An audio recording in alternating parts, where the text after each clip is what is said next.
So in this segment, we're going to be discussing why James O'Brien is wrong, and these are things where he's blind on this issue of kind of the rise of the far right in the UK. And this has been ongoing for a while now, especially when the UK actually did elect a Boris Johnson government, which was, in my opinion, trending towards being heading towards being far right in a sense.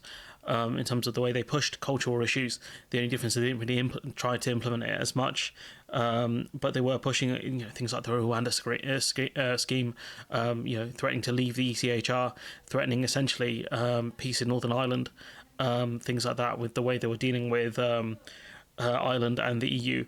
It was a really ropey couple of months in the UK, but maybe a few years really, but maybe the politicians saw a bit more sense. But the idea that that couldn't happen in the UK is nonsense. So we'll be looking at the polls in a minute, but I think it's very stupid, especially when people like Naomi Klein have put out warnings consistently about the the far right working and legitimizing the centrist parties legitimizing the far right by using their talking points, things like cutting net immigration and kind of demonising migrants for taking jobs of British people, which we've seen the Labour Party also get involved in, with people like Lisa Nandy saying EU workers took jobs from her constituents. And I'm like, I'm sorry, what? Especially in the context of medical professionals. That's something I actually covered on the channel. So it doesn't, the language we are seeing from the mainstream parties, they do use some kind of right-wing elements when they talk about immigration, when they talk about cheap labour, in terms of workers, things like that. So let's have a listen what Dude's got to say. The umbrella under which all of these far-right parties sit is almost too huge to contemplate. For example, Marine Le Pen's outfit, which is no longer called the Front National, it's called something else these days. I'll remember what it is called in a moment. But they have cut off some contact with the AfD. Those are Nigel Farage's friends in Germany, because one of their senior politicians talked about the SS in fairly warm words and talked about how they're not all National Rally, of course, a Rally National it's called. That's something you wouldn't see in the UK. I think they wouldn't see as much, things like praise on the Nazis, because it's very much ingrained in Britain, like we were the good guys fighting the bad guys in Germany, things like that. But that's where you see what other elements of the things that they did in terms of demonising migrants and otherising people, which we've seen the Conservative Party do, especially when it comes to people of kind of Muslim people and black and brown people. Talked about how they're not all criminals and should be sort of a little bit of historical revisionism in the case of the SS, which should get you a column in Andrew Neil's Spectator magazine, but is still considered to be beyond the pale by the far right French party. So that they've sort of ceased contact. But the AfD, who are riddled with Nazi legacy. I think, wasn't the woman that invited Farage to address them a few years ago, wasn't she the granddaughter of a senior Nazi? And in the week that we commemorated D-Day, people are voting for these parties. What do they have in common? Well, that's quite easy, actually. What they have in common is that they insist that reducing the number of foreigners or minorities in a country, in a nation, in a territory, would make it better for everybody left there. Why is this country going in the other direction? I mean, it's literally not, when the Conservatives are promising to cut net immigration and the Labour Party are promising to cut net immigration. So it doesn't, to make this argument, it makes absolutely zero sense. So Labour will, here it is, I'm trying to bring it up quickly. Labour pledges skill shake-up to cut net migration. Labour is promising to cut net migration to the UK if it wins the election next month, but will not set an overall target. So Labour are saying, net immigration is a problem, and they're saying we'll train people here.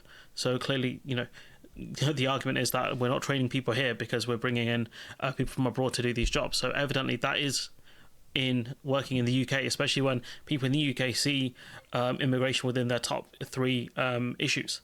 So this argument he's making here is completely devoid of reality.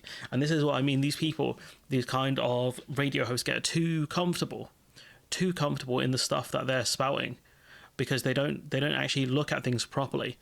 in terms of the direction the UK is heading, and this is one of the things that's dangerous. It's blinding people to the fact that the far right are on the rise. When you look at the actual polling, you can see a Conservative Party that's moved to the far right is not doing great, but I think that's mostly down to the economics of it.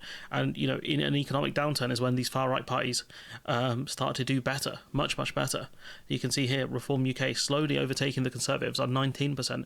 You can see the Labour Party, especially after the change of methodology, dipping a little bit. Why they changed methodology, it's not clear. But you can see, you know, they have dipped. So their lead over the Conservative Party is still tremendous. And their lead over the Reform Party is still tremendous. But the better that Reform do, the more press coverage they get, the more they push on these issues about immigration, especially if Labour don't move quick enough, because Labour have bought into this rhetoric now, which is why in a lot of cases Nigel Farage has won. Make Brexit work, cut net immigration. These are things Farage would be saying. And here we've got the UK's Labour Party saying this. You know, this argument that the UK is going the other way, complete nonsense, absolute nonsense. And for a guy like this to be pushing it shows you how complacent he is and how complacent he has been in such a long time. You know, young French citizen says these racists are normal politicians if the president is willing to talk to them. You know, these policies become normal. Cutting net immigration becomes normal. Talking about cheap labour becomes normal because this country keeps pushing these people that push this rhetoric. This should not be happening. The Labour Party should not really be adopting this language because it legitimizes it. That's the problem. You know, things like fiscal rules, sounding like Margaret Thatcher, running a government like a household. It's all ridiculous, and it sets the table for a far-right comeback. And that's Naomi Klein, an expert in this field, has written books on this subject. Labour should not be going down this route. And those people who keep saying, oh, Labour only doing these things to win the election and whatever, they're going to do something different in government, right? They are poisoning the well. That's what this does. It poisons the well. And when you don't commit to these policies, who do you think is going to be on your back? It's Nigel Farage. He's going to be smoking that Labour pack because he's going to say the Tories didn't do what they said they would do. The Labour Party didn't do what they said they would do. The only way now is to vote Reform if you want these policies. That's what he's going to say.